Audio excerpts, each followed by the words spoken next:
I'm continuing my reading in the Standard Works. To reiterate, I am reading the entire Standard Works of the Church of Jesus Christ of Latter-day Saints.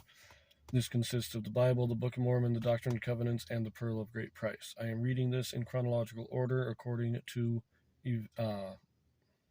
event, not according to publication or volume. This means I will be jumping around just a little bit as I read through it. I am currently in Genesis, chapter 30.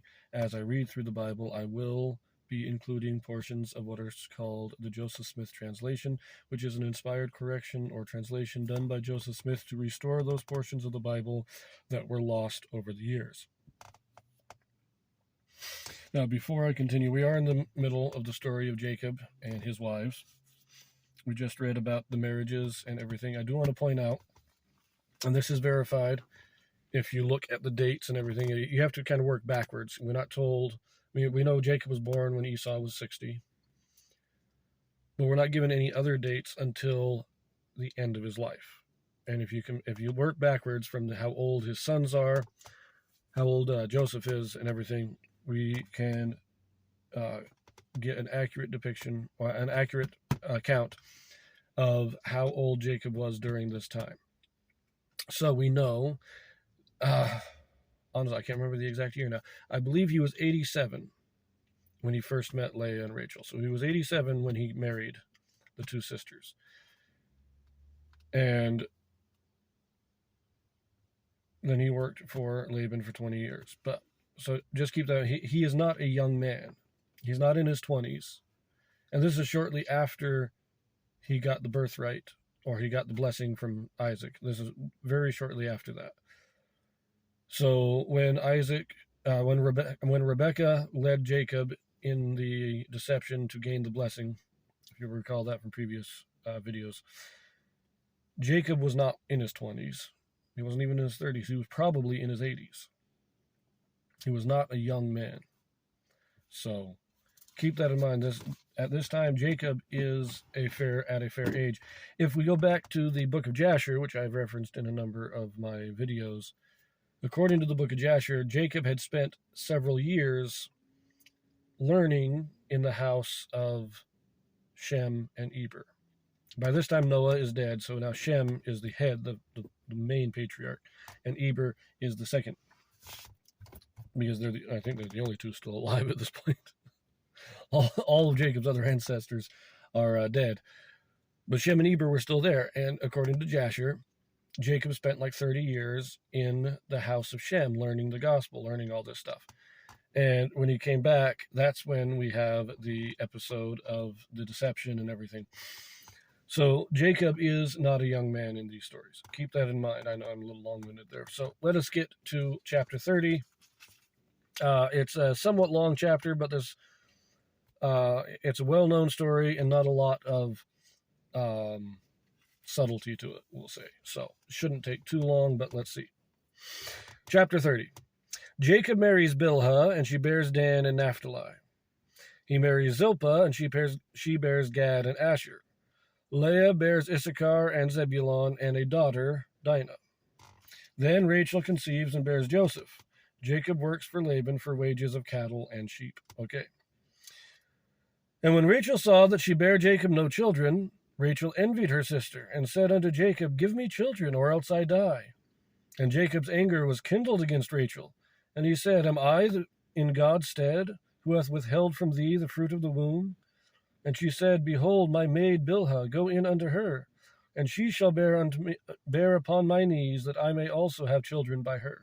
Okay, so this is the same basic arrangement that Abraham had between Sarah and Hagar. Now, I do want to point out a couple of things here. First, Rachel, she envied Leah. She wanted children. And when she complained, Jacob got a little upset. He says, I can't give you, if God's not letting you get pregnant, that's not my fault. And, he could say that because, Leah had 4 sons. It obviously wasn't Jacob that couldn't get her pregnant. It was something wrong. This is God's doing, not mine. Don't get mad at me. So she said, well, marry my handmaid, just like Abraham married Hagar, and I can have children through her, just like Sarah was saying. Now, I will point out, Rachel is having this envy. But remember, Sarah didn't have kids until she was 90 years old. Rebecca went 20 years after marrying Isaac before she had children. This all takes place while Jacob is working his second 7 years. So if the 4 sons of Leah were born, one right after the other, I mean, the book of Jasher does claim that there were some twins in here, I think. But, if they were, say we have one set of twins, and this is 3 years. If they were born spread out, this is maybe 4 or 5 years. Rachel's not having, this is just a couple of years.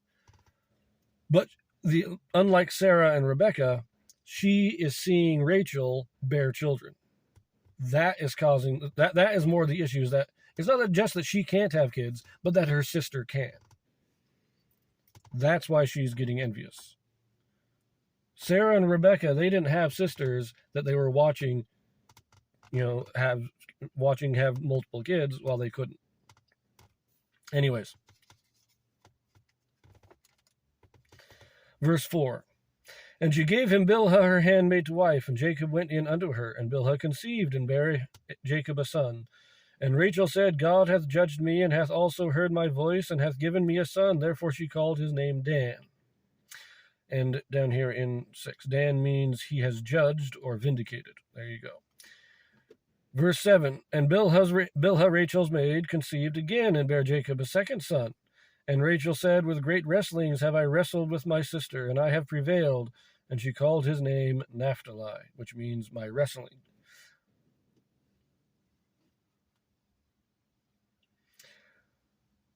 Verse 9. When Leah saw that she had left bearing, she took Zilpah her maid, and gave her Jacob to wife. So she's doing the same thing so that she can get more kids. And Zilpah, Leah's maid, bare Jacob a son, and Leah said, a troop cometh. And she called his name Gad, which means a troop, or good fortune.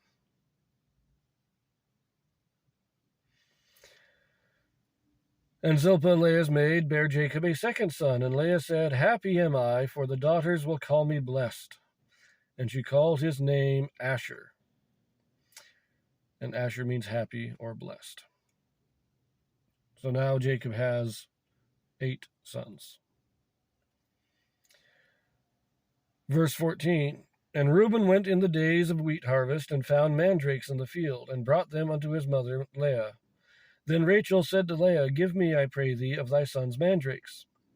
And she said unto her, is it a small matter that thou hast taken my husband? And wouldest thou take away my son's mandrakes also?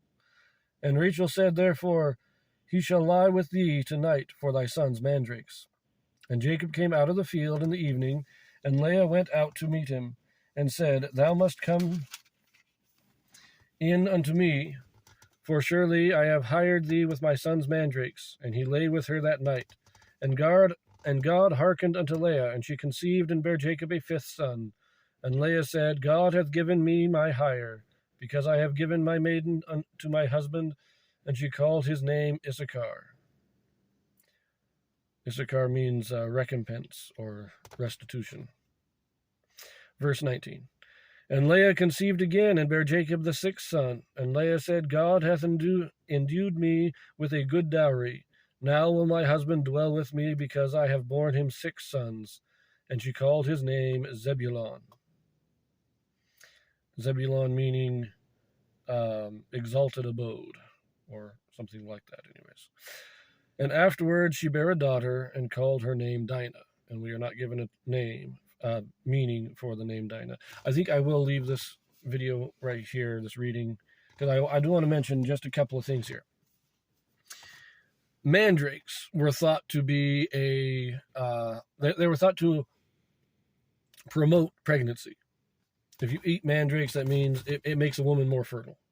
That's why Rachel wanted the mandrakes.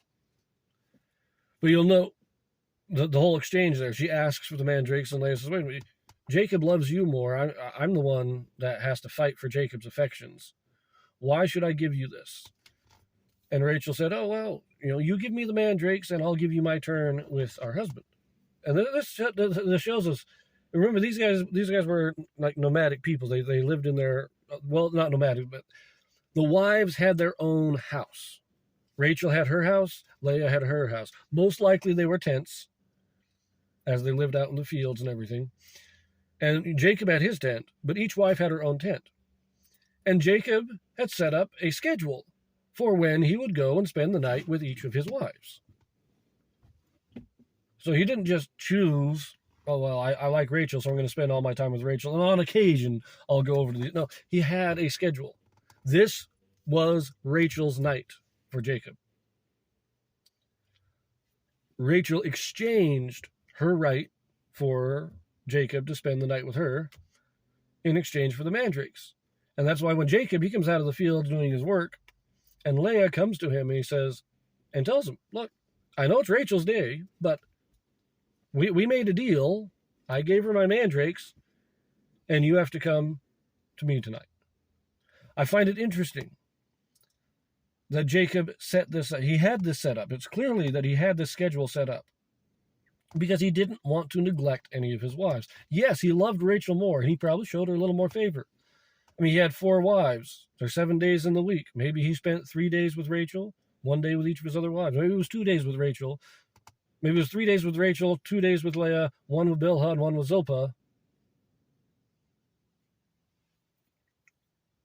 But he had a schedule. He did not want to neglect his wives. He was a good husband to all of them. But he did have an extra affection for Rachel. And I'm going to leave that here. I will finish this chapter in a future video.